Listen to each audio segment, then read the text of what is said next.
महाराज हिरण्यकश्यप के हुए हैं प्रहलाद के हुए हैं महाराज बहरोचन, और बहरोचन के महाराज हुए हैं राजा बलि।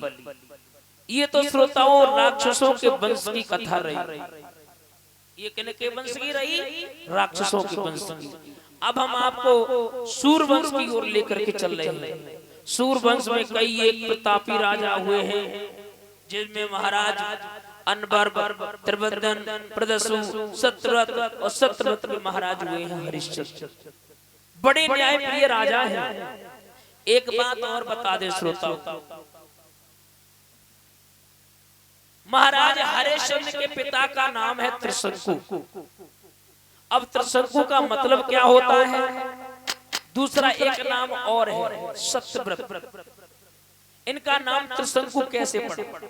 इन्हें माताओं 3 श्राप लगे हुए थे। त्रि माने 3 और शंकु में होते हैं श्राप। इन्हें 3 श्राप लगे हुए थे। पहला श्राप, एक बार ये ससुराल जा रहे थे, दलदल में एक गाय फंसी हुई थी। एक विद्वान कहता है ऊपर से होकर के गुजर गए, एक विद्वान कहता है पैर रख कर के गुजर गए। जैसा भाव समझना चाहे वैसा समझ ले। पहला श्राप। दूसरा श्राप, इन्होंने एक कन्या का हरण किया था।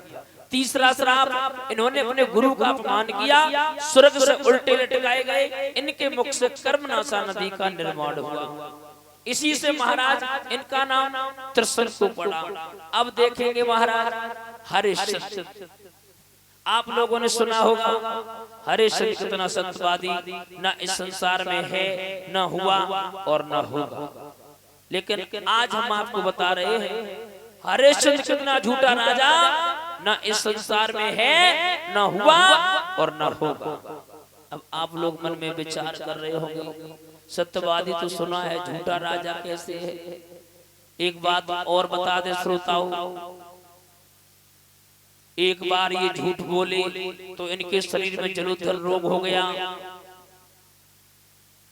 परीक्षित महाराज हाथ जोड़कर प्रश्न करने लगे, प्रभु ये कथा हमें विस्तार से श्रवण कराओ। इनके शरीर में जलोदर रोग क्यों हुआ? क्या कारण था? मेरी कथा के प्रेमी सज्जनों, श्री सुखदेव मुनि समझाने लगे, ही राजन परीक्षित, हरिश्चंद्र महाराज बड़े न्यायप्रिय राजा है। इनकी पत्नी है जिसका नाम है तारा, दूसरा नाम है सैब्या। बहुत बड़ी पतिव्रता है माताओं, हमेशा अपने पति की सेवा के अलावा कोई दूसरा कार्य नहीं करती। एक बात और बता दे श्रोताओं, तारा में और हरिश्चंद्र में बहुत प्रेम है। माताओं, जिस घर में प्रेम होता है, भाई भाई में प्रेम होता है, पति पत्नी में प्रेम होता है, वो घर एक स्वर्ग का अड्डा बन जाता है।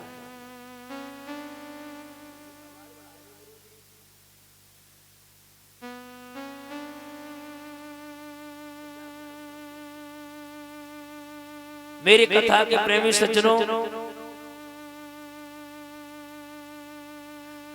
हरिश्चंद्र की सब कुछ है, ना तो धन धाम की कमी है, न सम्मान की कमी है, न भगवान के पास से अभिमान की कमी है।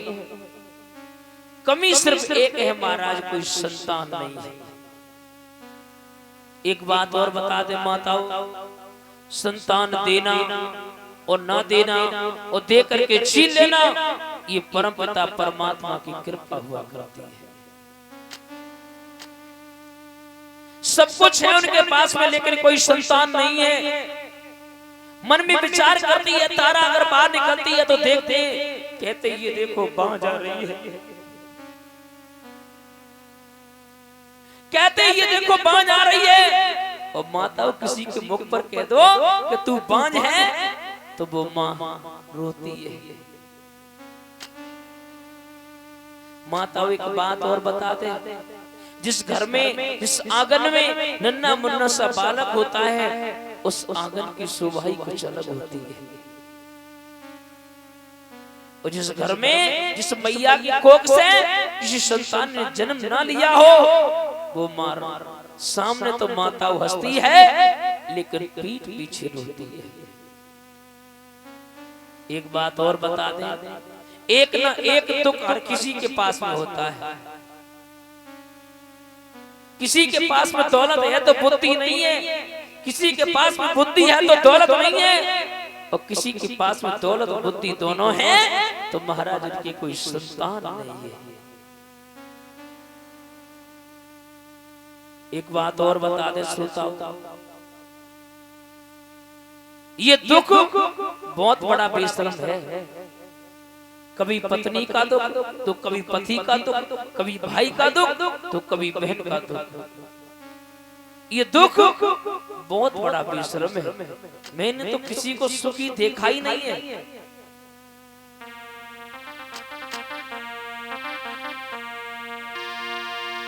कि आज के संसार में और कोई न सुखी है, और किसी न किसी बात से हर कोई दुखी है।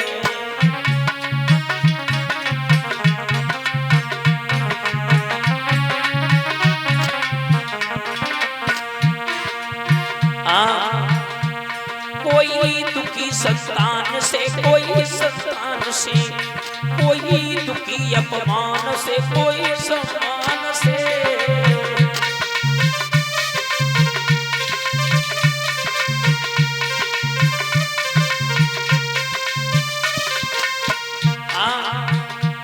महाराज प्रत्येक इंसान दुखी है।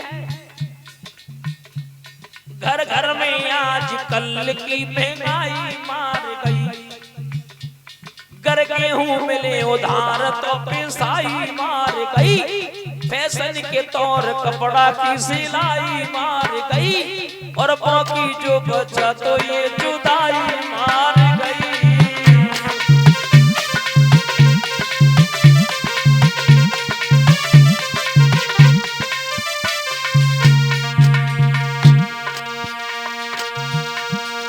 अपनी अपनी किस्मत है जो हर ने लिखी है, और किसी न किसी बात से हर कोई दुखी है।